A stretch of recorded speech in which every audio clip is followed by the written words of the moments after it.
Olympic में Indian hockey team semifinals में पहुंच चुकी है। हो गई है बल्ले बल्ले और इंडिया की हॉकी टीम ने क्वालिफाई कर लिया सेमीफाइनल के लिए ओलंपिक्स 2024 पेरिस। और पाकिस्तानियों के लिए बड़ी ये अफसोसनाक खबर है कि हॉकी नेशनल गेम होने के बावजूद पाकिस्तान इसको आगे नहीं भेज सका, जबकि इंडिया की हॉकी टीम सेमीफाइनल में जा चुकी है। मगर पाकिस्तान इस मैदान में भी आखिरी नंबरों पर है। पेरिस ओलंपिक्स में पाकिस्तान के सिर्फ 7 खिलाड़ी शिरकत कर रहे हैं। स्पोर्ट्स के लिए आज शर्मिंदा कर देने वाला दिन है, अगर ये कहा जाए कुछ गलत नहीं होगा। इस पर भी अलमिया यह है कि कौमी खेल होने के बावजूद मुसलसल तीसरी बार पाकिस्तान हॉकी टीम ओलंपिक्स में क्वालिफाई ही नहीं कर सकी। इसमें कोई शक नहीं है कि पाकिस्तान स्पोर्ट्स के अंदर बहुत पीछे रह गया है। मैंने जो है ना कान पकड़ लिए है, ईमानदारी से बता रहा हूँ, मैंने कान पकड़ लिए हैं। ऐसा हाल मैंने पाकिस्तान हॉकी टीम का कभी नहीं जिंदगी में देखा है जो आज देखा है। पाकिस्तान तो बेचारे अब किसी न 3 में न 13 में, लेकिन इंडिया ने जिस तरह अपनी हॉकी को रिवाइव किया, ओवरऑल हम देखें तो पाकिस्तान में खेल पस्ती की तरफ गामजन है। नमस्कार, जय हिंद, वंदे मातरम। दोस्तों, राज हिंदुस्तान में आपका स्वागत है। पेरिस ओलंपिक से भारत के लिए बहुत बड़ी खुशखबरी भरी खबर आई है। जी हां दोस्तों, भारत के हॉकी खिलाड़ियों ने ब्रिटेन को हराकर जहां भारत का सिर पेरिस ओलंपिक में ऊंचा कर फाइनल में प्रवेश किया, तो वहीं पड़ोसी पाकिस्तान में इस जीत के बाद मातम पसरा है। आपको यहां बता दें कि पेरिस ओलंपिक खेलों में हॉकी के क्वार्टर फाइनल में भारतीय टीम ने ग्रेट ब्रिटेन को बेहद कड़े मुकाबले से हराकर जीत हासिल कर ली है और इसी जीत के साथ भारतीय टीम हॉकी के सेमीफाइनल में पहुंच गई है। रविवार को खेले गए मैच में दोनों ही टीमें बराबरी पर आ गई थी, जिसके बाद भारत की तरफ से पेनल्टी कॉर्नर को गोल में बदलकर हरमनप्रीत सिंह ने मैच का पहला गोल किया, तो वहीं ब्रिटेन के ली मॉर्टन ने अपनी टीम की तरफ से गोल कर मैच को बराबरी में ला दिया, जिसके बाद निर्धारित समय में मैच का फैसला नहीं होने के बाद यह मुकाबला पेनल्टी शूट आउट तक पहुंच गया, जिसमें भारत ने 4-2 से जीत हासिल की। दोस्तों, जैसे ही भारत ने ब्रिटेन को हराकर फाइनल में प्रवेश किया, तो पड़ोसी पाकिस्तान में मातम के साथ चीख पुकार होने लगी। जी हां दोस्तों, पेरिस ओलंपिक में भारत ने जहां ऐतिहासिक जीत हासिल कर फाइनल में प्रवेश किया, तो वहीं पड़ोसी पाक के खिलाड़ी पेरिस ओलंपिक हॉकी प्रतियोगिता क्वालिफाई ही नहीं कर पाए, जिसके बाद पाकिस्तान ने अपने ही खिलाड़ियों और सरकार को घेरा है। जी हां दोस्तों, पेरिस ओलंपिक में पाक को जलील होते देख पाक मीडिया में कैसे कोहरा मचा हुआ, आइए आपको सुनवाते हैं। यहाँ तक कि जंगज़दा फलस्तीन भी पाकिस्तान से आगे है। पाकिस्तान ने आखिरी बार गोल्ड मेडल 1984 जबकि आखिरी बार ब्रॉन्ज 1992 में जीता था।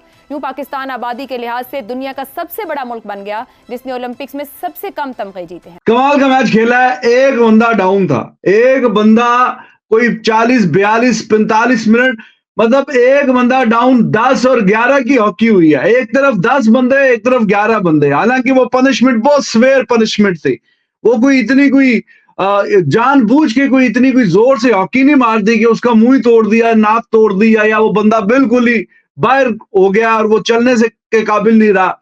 मैक्सिमम ठीक है, वो मतलब था तो फाउल था, लेकिन मैक्सिमम 10 मिनट का उसको येलो कार्ड दिखा के बाहर बिठा सकते थे कि 10 मिनट्स के लिए बाहर, लेकिन रेड कार्ड दिखा के बाहर कर दिया। और उसके बाद भी टीम इंडिया में जो फुर्ती रही है, कमाल का कैप्टन है यार, कमाल का कैप्टन है। और गोलकीपर, मैं कहता हूं कि वाह, ऐसा गोलकीपर तो भाई किस्मत से मिलता है। श्री जेश साहब, श्री जेश साहब तो कमाल की कीपिंग की है भाई। इस बंदे की वजह से आज सेमीफाइनल खेल रहा है इंडिया, इस गोलकीपर की वजह से। ऐसी गोल कीपिंग बहुत ही नायाब है, बहुत ही कम देखने को मिलती है। पाकिस्तान तो बेचारे अब किसी न 3 में न 13 में, लेकिन इंडिया ने जिस तरह अपनी हॉकी को रिवाइव किया, थोड़ा बीच में बैठ गया था काम, लेकिन पिछले कुछ सालों से दोबारा इस पे जो मेहनत हुई है, रिजल्ट आपके सामने। टोटल पाकिस्तान के 7 एथलीट हैं, जिनमें शूटिंग में थे, स्विमिंग, और उसके अलावा सबसे ज़्यादा उम्मीदें पाकिस्तान को जेवलिन थ्रो में अरशद नदीम से वाबस्ता हैं। अरशद नदीम ने कॉमनवेल्थ गेम जो हुए थे उसमें जो है वो तमगा हासिल किया था पाकिस्तान के लिए। अगर ओलंपिक्स की तारीख पर नज़र डालें तो 1948 से ओलंपिक गेम शुरू हुए और 1948 से लेकर अब तक पाकिस्तान जो है वो सिर्फ 3 खेलों में मेडल ले चुका है और ब्रॉन्ज मेडल पाकिस्तान ने 2 खेलों में लिया है। बशीर अहमद, जो बशीर भोला बाला के नाम से मशहूर थे पहलवान, उन्होंने एक ब्रॉन्ज मेडल जीता है ओलंपिक्स में। और उनके अलावा 1988 के सोल ओलंपिक्स में पाकिस्तान के बॉक्सर थे हुसैन शाह, उन्होंने जो है वो तमगा जीता है। और बकिया तमगे जो है वो पाकिस्तानी हॉकी टीम ने जीते हैं। जिन इस मरतबा पाकिस्तान का दस्ता छोटा है। पाकिस्तान टोक्यो ओलंपिक्स में भी पाकिस्तान के कई खिलाड़ी गए थे, लेकिन वो खातिर ख्वाह कारकर्दगी पेश नहीं कर सके। उसकी बुनियादी वजह यह है कि पाकिस्तान हॉकी में नहीं था, ना रियो डी जनेरो ओलंपिक्स में था, ना टोक्यो ओलंपिक्स में था, और ना इस मरतबा पेरिस ओलंपिक्स में पाकिस्तान शामिल है। ओवरऑल हम देखें तो पाकिस्तान में खेल पस्ती की तरफ गामजन है। पाकिस्तान में खेल आगे की तरफ क्यों नहीं जा पा रहे? हम लोग हर दफ़ा जब भी ओलंपिक्स होते हैं हम कहते हैं शायद हमारा वाइल्ड कार्ड एंट्री ज़्यादा होती है हमारे एथलीट्स की। एक अरशद नदीम अभी सामने आया है, एक नू दस्तगीर बट था रेसलर, वो भी। लेकिन अब आप समझते क्या कैसे बेहतर किया जा सकता है? वजूहात क्या हैं? हमें तो इसकी वजूहात ये लगती हैं कि हमने सिर्फ पाकिस्तान स्पोर्ट बोर्ड पे रिलाई किया हुआ है। अच्छा, अगर हम इसको मल्टीनेशनल कंपनी के साथ कांटेक्ट करके और उनको 2-3 स्पोर्ट्समैन दे दिया करें कि भाई ये इंडिविजुअल स्पोर्ट्समैन है, इनकी किफ़ायत आप करें, तो यहाँ से कुछ बन सकता है। इतनी हमारी मल्टीनेशनल कंपनियाँ हैं जिसमें आपको बड़ी बड़ी कंपनियाँ हैं। हुकूमत का क्या रोल है फिर? तो वही तो बात है ना, हुकूमत के पास तो पैसे की रोना है। हाँ। आप जब भी देखते हैं इतने फंड से ओलंपिक जीता नहीं जाता। सही है, आप भी जानते हैं तैयारी होनी चाहिए। तैयारी उसकी होती है कम से कम 3 साल 4 साल पहले। नीरज चोपड़ा को देख लें भारत जी के। जी जी मैं पाकिस्तान बॉक्सिंग फेडरेशन में चौधरी साहब के साथ रहा हूँ। पूरे 4 साल पहले चौधरी साहब ने तैयारी शुरू करते थे और अपने दोस्तों से, जैसे रशिया है, रशिया में 6 स्पोर्ट भेज दिए बॉक्सर्स, वो उनकी ट्रेनिंग करा रहे हैं हम पैसे, क्योंकि पीएचडी से पैसे उन्होंने कभी नहीं लिए चौधरी साहब ने।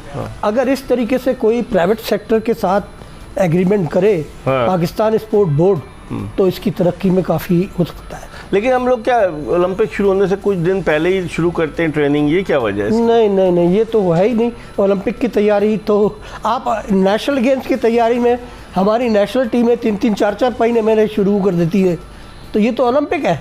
इसके लिए तो ओलंपिक के लिए तो आपको कम से कम नहीं तो 1.5 साल से पहले का कैंप लगाना चाहिए। कहाँ से लाएंगे नहीं भाई? फंड्स यही तो रोना मैं कह रहा हूँ ना। जिस तरीके से आपने कहा कि इदारे अगर एक हम रोड मैप दें, एक प्लान दें खिलाड़ियों को उनकी तैयारी के हवाले से, आप क्या समझते हैं कि सिर्फ हम एक फॉर्मेलिटी पूरी करते हैं जाकर के? पाकिस्तान ओलंपिक एसोसिएशन एंट्रीज लेती है, पाकिस्तान स्पोर्ट्स बोर्ड के बाद जो थोड़े बहुत पैसे होते हैं वो दे देता है, बल्कि खुद मैंने तो माजी में देखा डीजी स्पोर्ट्स बोर्ड भी चले जाते थे। अख्तर गंजीरा आपको नजर आए होंगे, झंडे भी पीछे। लेकिन आप क्या समझते हैं ऐसे लोगों को नहीं आना चाहिए जो स्पोर्ट्स से रिलेटेड? बिल्कुल, ऐसे लोग जो कि स्पोर्ट्स से रिलेटेड हो और उनके पास कुछ हो भी कि अगर कमी है तो बिजनेसमैन, बड़े बिजनेसमैनों को ले जो कि आने को तैयार है। लेकिन कोई देता नहीं ना, पैसे खा जाते हैं, खुद जॉय ट्रिप पे चले जाते हैं ना। ऐसी तो नहीं है। देखिए जॉय ट्रिप पे जो जाते हैं ना, तो वो तो यहाँ से भेजे जाते हैं तो जाते हैं ना। कौन भेजता है? ये पीएसबी करती है और कौन करता है? Sport board. अच्छा, पाकिस्तान स्पोर्ट बोर्ड। तो सफेद हाथी है पाकिस्तान स्पोर्ट बोर्ड, ये करता क्या है फिर?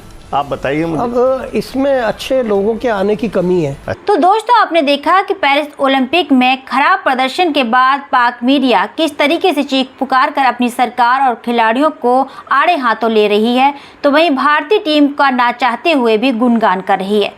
तो दोस्तों, इस पूरी खबर पर आपका क्या कहना है हमें कमेंट बॉक्स में जरूर बताएं। खबर अच्छी लगे तो लाइक और शेयर करना ना भूलें। ऐसी तमाम खबरों से जुड़े रहने के लिए आप देखते रहें राज हिंदुस्तान।